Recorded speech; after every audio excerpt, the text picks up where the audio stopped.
ये मेरा work station है, जहाँ दिन के औसतन 18 घंटे बैठकर मैं कुछ पढ़ते हुए, सुनते हुए, कुछ लिखते हुए या चिंतन करते हुए अपना समय गुजारता हूँ।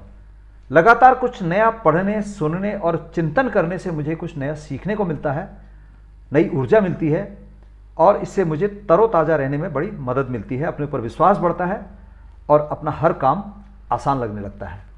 तंत्रिका विज्ञान कहता है कि जब भी हम कुछ नया सीखते हैं तो उससे हमारे मस्तिष्क में नए न्यूरॉन्स बनते हैं, जो नए कनेक्शंस बनाते हैं और इससे मस्तिष्क में नॉलेज के नए पाथवेज बनते हैं, नए आइडियाज़ पैदा होते हैं, नए सॉल्यूशंस मिलते हैं। मस्तिष्क में पैदा होने वाले विचारों से हमारे अंदर ऊर्जा का वेग बढ़ता है, जो हमारी आंतरिक रूपांतरण की प्रक्रिया को गति प्रदान करता है।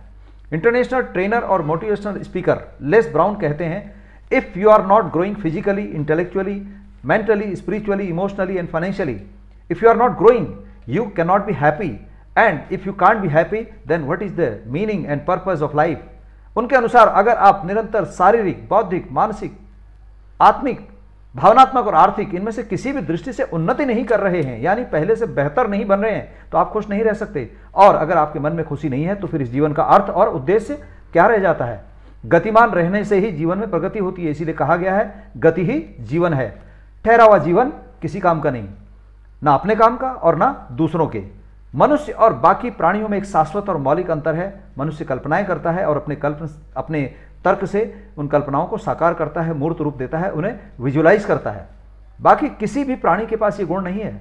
अमेरिकी विद्वान विलियम जेम्स ने कहा है कि मेरी पीढ़ी की सबसे महान खोज यह है कि आदमी अपना मानसिक रवैया बदलकर अपनी जिंदगी बदल सकता है। अगर किसी आदमी की सोच यानी नजरिया जो आज से 1 महीना, 1 साल या 10 साल पहले था और आज भी वही है, तो उसका मानसिक विकास कहाँ हुआ?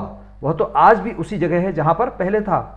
अपनी मानसिकता को बदले बिना कोई भी आदमी बौद्धिक, भावनात्मक, सामाजिक और आर्थिक उन्नति नहीं कर सकता और इसके बिना कोई ऊर्जावान और प्रसन्न नहीं रह सकता।